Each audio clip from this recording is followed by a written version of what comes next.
2020년 7월 22일 수요 예배를 시작하겠습니다. 다 함께 주님이 가르쳐 주신 기도로 시작하겠습니다.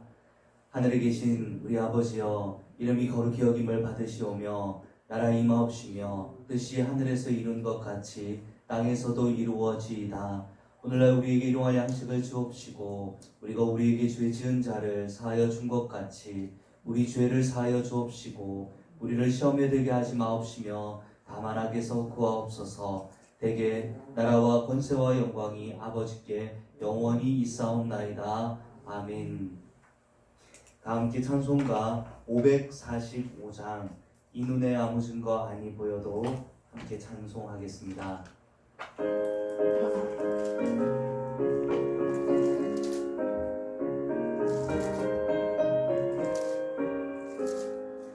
이 눈에 아무 증거 아니 보여도 믿음 마음을 가지고 선을 걸으며 이 귀에 아무 소리 아니 들려도 하나님의 약속 위에 서리라. 걸어가세 믿음 위에 서서 나가세 나가세 의심 버리고 걸어가세 믿음 위에 서서 눈과 귀에 아무 증거 없어도 이 눈에 보기에는 어떠하든지 이미 얻은 증거대로 늘 믿으며 이 맘에 의심 없이 살아갈 때에 우리 소원 주 안에서 이루리. 걸어가세 믿음 위에 서서 나가세 나가세 의심 버리고 걸어가세 믿음 위에 서서 눈과 귀에 아무 증거 없어도.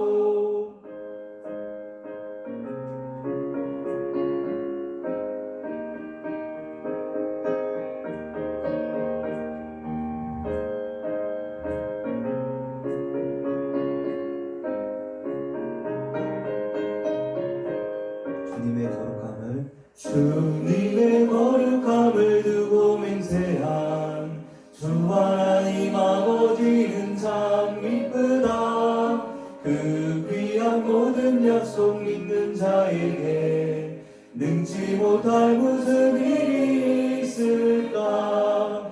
걸어가세 믿음 위에 서서 나가세 나가세 의심 버리고 걸어가세 믿음 위에 서서 눈과 귀에 아무 증거 없어도. 기도하겠습니다. 하나님, 오늘도 믿음의 눈으로 주님 바라보며 나아가기를 소원합니다. 주님, 우리의 심령 속에 찾아와 주시고 말씀해 주시고 하나님, 믿음 없는 자 같이 살아가지 아니하게 해주시고 하나님이 내미시는 그 도움의 손길 꼭 붙잡고 걸어가는 이 시간이 되게 하여 주시옵소서. 예수 그리스도 이름으로 기도드립니다. 아멘.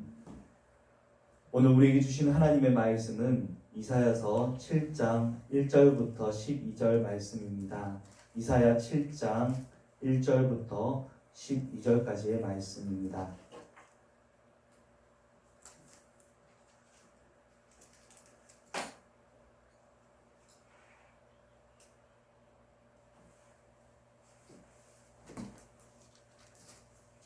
제가 가지고 있는 성경, 구약 성경 975페이지에 나와 있습니다.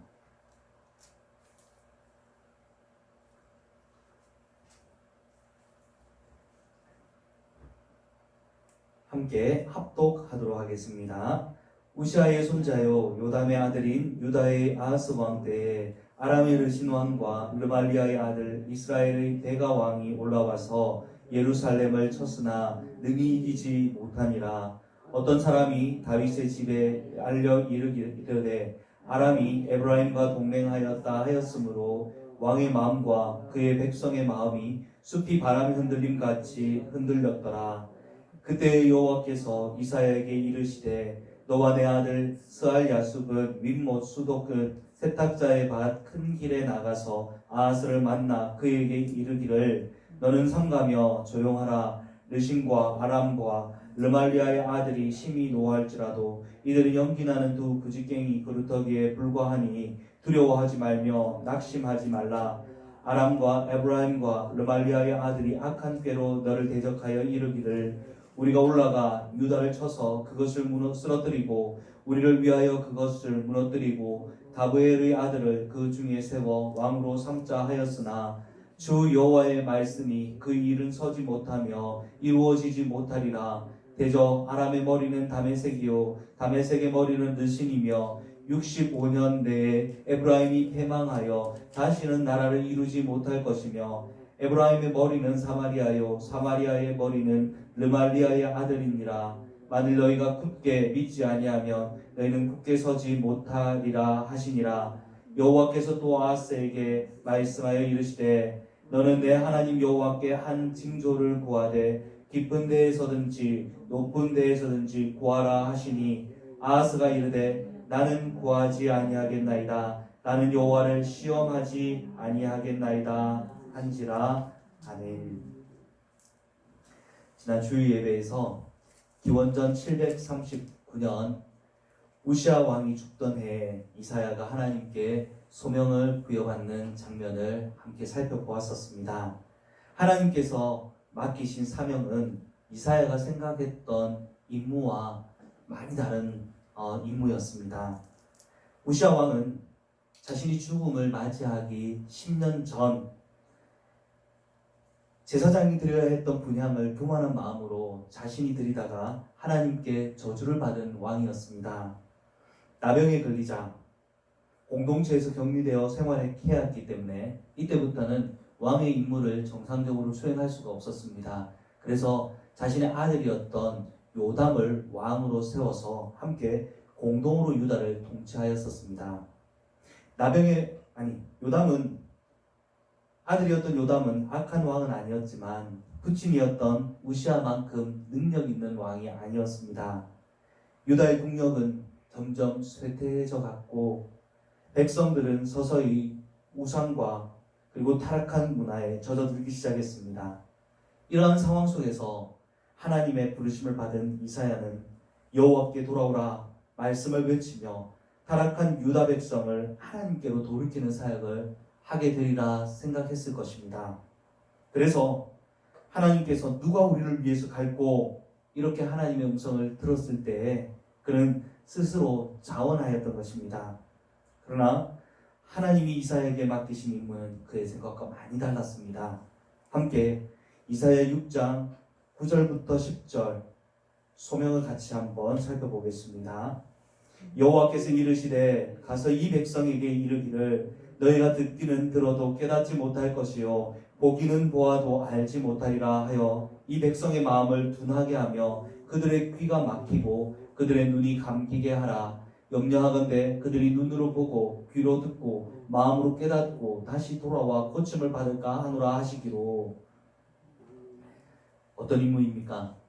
유다 백성들이 돌이키지 못하도록 백성들의 눈을 감기게 하고 마음을 둔하게 하고 귀가 막히게 하라는 그런 임무를 부여받은 것입니다. 이사야 선지자가 백성들에게 하나님의 말씀을 전하는 사역을 하지 못하리라 않게 되리라 그런 말은 아닙니다. 당연히 선지자이니까 그 사역을 하죠. 그러나 그가 전하는 메시지를 듣고도 백성들이 깨닫지 못하게 되고 돌이키지 못하게 될 것임을 하나님께서 지금 풍자적으로 말씀을 하시고 있는 것입니다. 풍자법 알고 계시죠? 하나님께서 유다 백성들의 상태가 얼마나 심각한지 이 말씀을 통해서 지금 한번 비꼬아서 말씀을 하고 계신 겁니다. 네가 하나님을 위해서 열심히 말씀 사역을 하더라도 유다 백성들의 상태는 더 이상 나아지는 것이 없을 것이다. 결국 그들은 진노의 심판을 받아 멸망하게 될 것이며 근본부터 새롭게 되는 대수술을 받은 후에야 비로소 회복하는 시간을 갖게 될 것이다. 이 말씀을 지금 하고 계신 것입니다. 이제 오늘 본문 말씀을 살펴보겠습니다. 이사야는 1장부터 66장 이 긴 이 성경을 자신이 사역하고 있는 그 모든 기간 동안에 있었던 일들과 하나님이 주신 예언의 말씀을 기록해 놓았습니다. 과연 이사야는 이 책을 기록해서 누구에게 주려고 했었을까요? 아이러니하게도 이사야가 이 책을 주고 싶어 했었던 사람은 톱으로 자신의 목을 잘랐었던 남유다 14대 왕 므낫세였습니다. 성경에는 므낫세 왕이 톱으로 이사야의 목을 잘라 죽였다라는 정확한 기록은 나와 있지 않습니다. 하지만 이 전설의 근거가 되는 구절을 같이 한번 살펴보겠습니다. 히브리서 11장 36절부터 40절 말씀인데 앞에 보셔도 되고요. 우리 찾으셔도 괜찮습니다. 36절부터 40절 같이 한번 읽어보겠습니다. 또 어떤 이들은 조롱과 채찍질 뿐 아니라 결박과 옥에 갇히는 시련도 받았으며 돌로 치는 것과 톱으로 켜는 것과 시험과 칼로 죽임을 당하고 양과 염소의 가죽을 입고 유리하여 궁핍과 환난과 학대를 받았으니 이런 사람은 세상이 감당하지 못하느니라. 그들이 광야와 산과 동굴과 토굴에 유리하였느니라. 이 사람들은 다 믿음으로 말미암아 증거를 받았으나 약속된 것을 받지 못하였으니 이는 하나님이 우리를 위하여 더 좋은 것을 예비하셨은즉 우리가 아니면 그들로 온전함을 이루지 못하게 하려 하심이라. 믿음의 조상에 대해서 기록해 놓은 히브리서 11장 믿음장입니다. 여기 37절에 톱으로 켠 것으로 죽임을 당한 믿음의 조상이 있었는데 그 조상이 바로 이사야라는 것입니다. 왜 이러한 추측을 하게 되냐면 성경을 포함해서 당시 그 시대에 기록되어 있던 문헌들 중에서 유일하게 톱으로 목이 잘려 죽은 사람에 대한 기록이 딱 한 곳에 나와 있습니다. 성경은 아닙니다. 그게 어디냐면 이사야 승천기라는 위경 문헌입니다. 이 성경뿐만 아니라 성경과 관련된 내용뿐만 아니라 다른 모든 문헌들을 다 찾아보아도 단 한 곳에 톱으로 목이 잘려 죽은 사람은 단 한 곳에 나와 있습니다. 이사야 승천기 위경 문헌인데 그러한 사건이 어떻게 나와 있냐면 여기서 이사야는 벨리알 삼마엘의 종 므낫세에 관하여 아주 무서운 예언을 하게 됩니다. 벨리엘 삼마엘이라는 단어는요 귀신의 종이라는 뜻입니다. 이 므낫세 왕이 귀신의 종이라고 표현을 해놓은 거죠. 이사야가 므낫세에게 저주의 예언을 하자 이에 벨리알을 대변하는 거짓 선지자 벨키라가 이사야에게 이렇게 말했다고 합니다. 네가 한 예언이 전부 거짓이었다고 말하면 므낫세 왕과 백성들과 방백들에게 존경과 자유를 얻게 하겠노라. 이렇게 제안했다고 합니다. 이사야는 이 거짓 선지자 벨키라의 유혹을 단호하게 거절했고 이에 므낫세는 이사야를 톱으로 켜서 둘로 가르는 악행을 저질렀다는 기록이 이사야 승천기에 나와 있다고 합니다. 남유다 10대 우시아 왕이 죽음을 맞이한 해부터 11대 요담아, 12대 아하스 왕, 13대 히스기야 왕까지 이 모든 시대 동안 왕성하게 활동을 했었던 이사야는 14대 므낫세 왕 때에는 나이가 많아서 더 이상 제대로 활동을 하지 못했습니다. 그런데 20세의 어린 나이의 왕이 된 므낫세 왕에게 꼭 해주고 싶었던 말씀이 있었습니다. 네 아버지 히스기야 왕처럼 하나님을 의지하는 왕이 되어라. 이 말씀이 꼭 해주고 싶었던 것 같습니다. 오늘 본문인 7장부터 9장까지는 남유다의 역사와 관련된 이야기가 기록되어 있습니다. 이 7장부터 9장까지는 누구의 얘기가 나와 있냐면 우시아 왕의 아들인 이 요담 그리고 손자인 아하스 왕이 공동 통치를 하고 있을 때로 주로 이렇게 통치를 하고 있었던 사람은 아하스 왕입니다. 손자인 아하스 왕. 그때 일어난 전쟁을 배경으로 하고 있습니다. 메시지가 주어진 장소가 어디냐면 7장 3절에 윗못 수도 끝 세탁자의 밭 큰 길이라고 나와 있습니다. 하나님께서는 이 장소에서 이사야 선지자에게 당시 코앞에 다가온 전쟁 때문에 두려워하고 있었던 아하스 왕에게 찾아가 하나님의 말씀을 전하라고 말씀하셨습니다. 그런데요, 이사야 36장을 보시면요, 이사야 36장에도 똑같은 장소인 윗못 수도 끝 세탁자의 밭 큰 길에 거기에서 하나님은 더 큰 전쟁을 앞두고 있었던 아스 왕의 아들 히스기야 왕에게 하나님의 말씀을 전하라고 하십니다. 일부러 똑같은 장소에서 말씀을 전하라고 하시면서요, 지금 두 사건을 대조시켜 놓는 것입니다. 이사야는 이사야서 36장부터 39장까지 후왕인 히스기야가 당시 고대 근동의 패자 아수르에게 침략을 당해 멸망할 위기에 처했을 때 어떻게 하나님의 도움을 받았는지, 하나님을 의지했는지를 상세하게 설명해 놓았습니다. 그리고 반면교사로 오늘 말씀 이 이사야 7장부터 9장까지 가장 악한 왕들 중에서 한 사람이었던 12대 아하스 왕 시대에 북이스라엘 베가 왕과 아람 왕 르신이 쳐들어와 유다를 침략했을 때 그때 아하스 왕이 어떻게 하나님을 의지하지 않고 이 세상을 의지하여 저주를 받게 되었는지를 지금 자세하게 설명해 놓은 것입니다. 이사야 7장 1, 2절 말씀 같이 한번 읽어보겠습니다. 우시아의 손자요 요담의 아들인 유다의 아하스 왕 때에 아람의 르신 왕과 르말리아의 아들 이스라엘의 베가 왕이 올라와서 예루살렘을 쳤으나 능히 이기지 못하니라. 어떤 사람이 다윗의 집에 알려 이르되 아람이 에브라임과 동맹하였다 하였으므로 왕의 마음과 그의 백성의 마음이 숲이 바람에 흔들림 같이 흔들렸더라.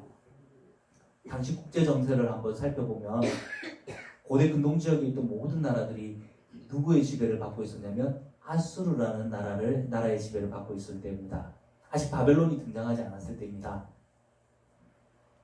그들과 아수르는 굴욕적인 주종 관계를 맺어서 모든 나라들이 아수르 왕에게 주종 관계를 약정하고 충성을 맹세하며 조공을 바치던 때였습니다. 그런데 북이스라엘의 베가 왕과 아람의 르신 왕이 반아수르 정책을 사용하기로 결정을 합니다. 그래서 이들은 군대를 일으켜서 아수르에게 저항하려고 합니다. 북이스라엘 베가가 남유다 왕이었던 아하스에게도 반아수르 정책을 너희도 받아들여라.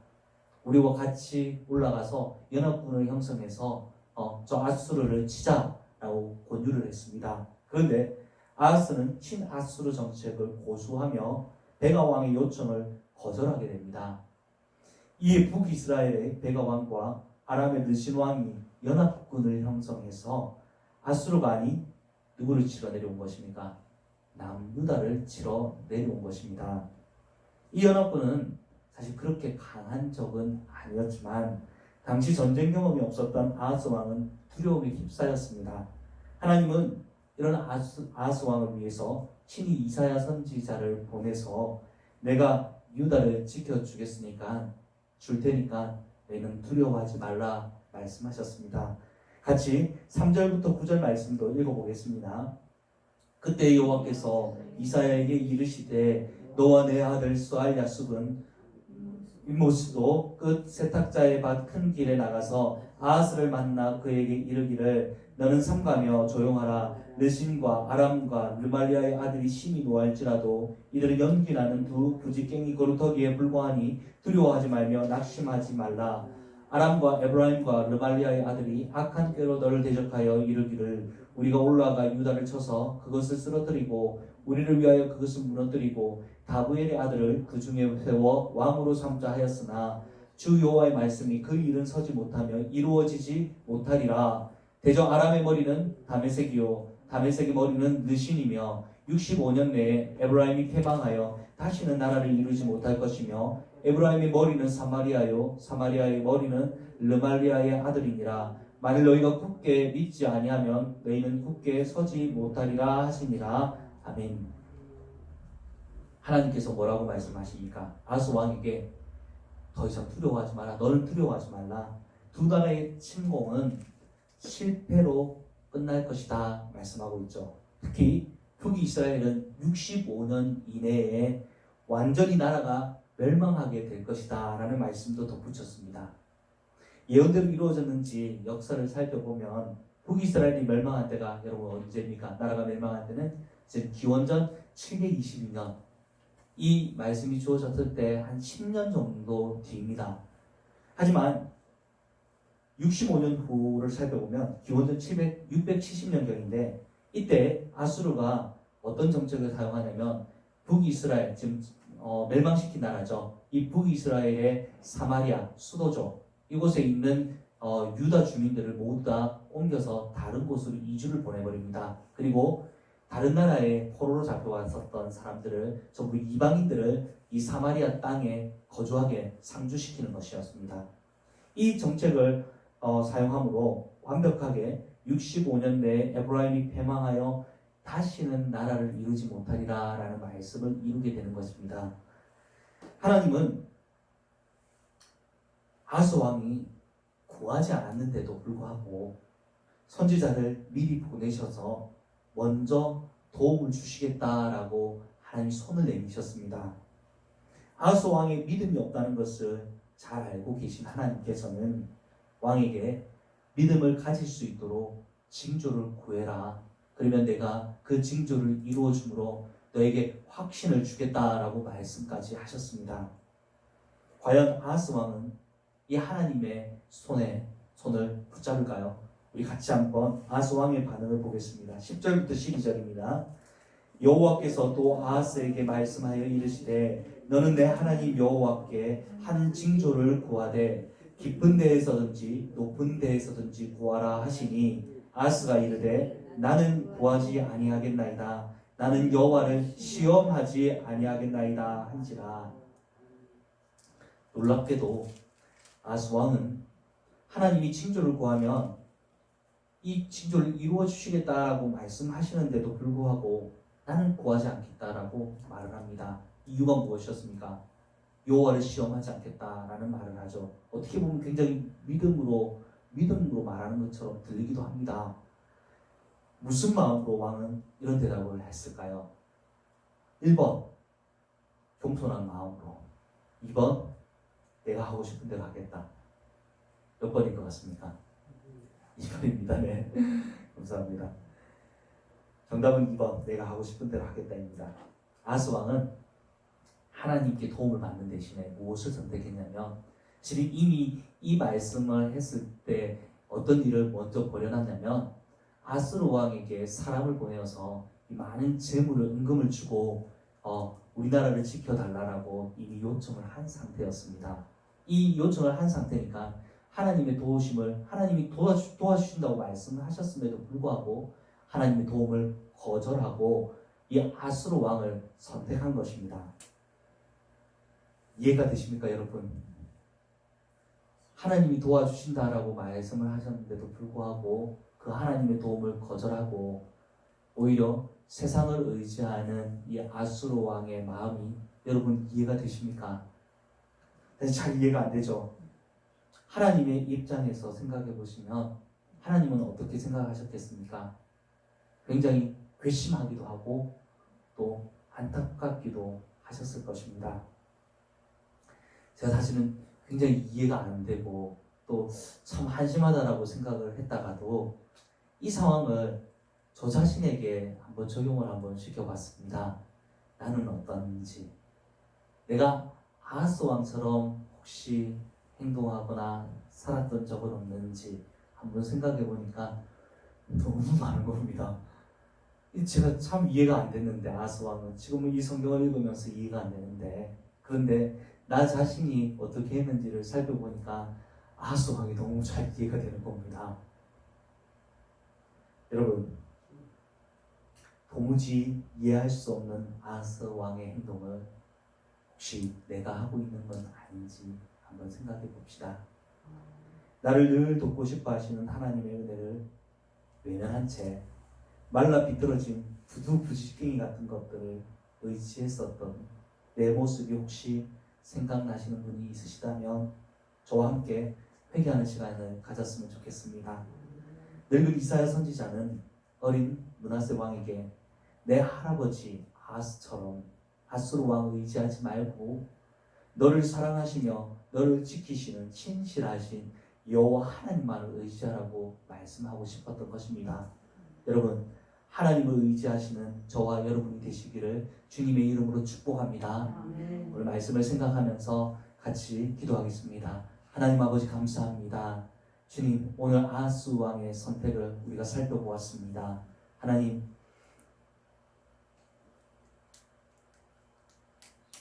모든 능력을 다 가지신 하나님의 그 도움의 손길을 거절하고 연기나는 두 부지깽이와 같은 하나님, 이 아수르를 의지했던 하나님, 그러한 아하스 왕의 모습을 내가 닮아 있는 것은 아닌지 아버지 이 시간 회개하며 돌아봅니다. 주님, 오늘의 우리의 심령 속에 아버지 이렇게 하나님께 반역하고 하나님을 거절하던 아버지의 어리석은 마음들을 회개하며 하나님이 우리에게 약속하시고 베풀어 주시는 그 은혜의 손을 하나님 꼭 붙잡고 하나님과 함께 동행하며 살아가는 저희 모두가 될 수 있도록 축복하여 주시옵소서. 오늘도 주님 기도의 자리로 나아갈 때에 주의 음성 듣게 하여 주시고 그 주의 음성에 순종하며 걸어나가는 저희들 모두가 될 수 있도록 인도하여 주시옵소서. 예수 그리스도 이름으로 기도드립니다. 아멘.